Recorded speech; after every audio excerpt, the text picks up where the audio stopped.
We are a paleontology team from the Smithsonian. Here in Antarctica, specifically near McMurdo Station on Ross Island, we have discovered an imprint and fossil.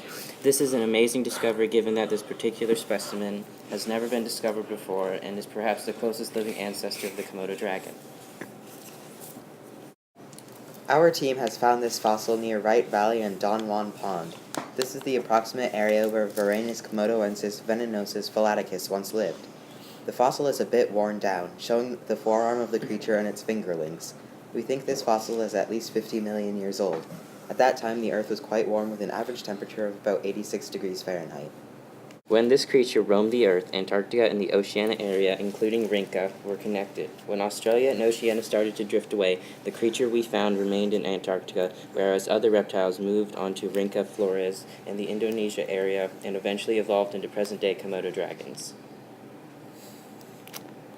Varanus komodoensis venenosus phylaticus lived in forested areas across Antarctica and Australia. The climate was warm and small mammals roaming the area were the main prey of this creature.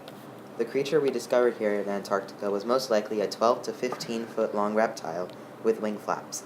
As this was the time of large crocodiles and other reptiles, these flaps were used to help it escape its predators and attack prey from above. Also, this species had a venom gland to spit paralyzing venom at prey.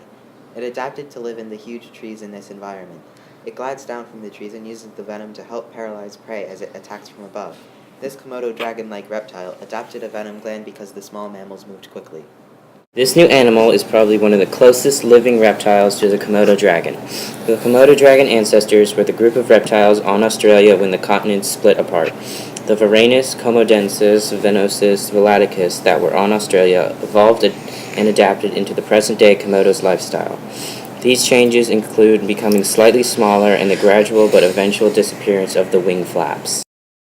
The moving of Australia and Oceania away from Antarctica proved costly to those reptiles who stayed behind. In the next few million years, Antarctica finally froze over, whereas Australia was still hot and very much a desert. The reptiles that survived were in the Rinca and Flores area, and the ones that died out lived in Antarctica. Since reptiles are cold-blooded, they need to sunbathe. Rinca has lots of sun compared to Antarctica that lacks the exposure. Coupled with the severe temperature difference, that was fatal to these large lizards.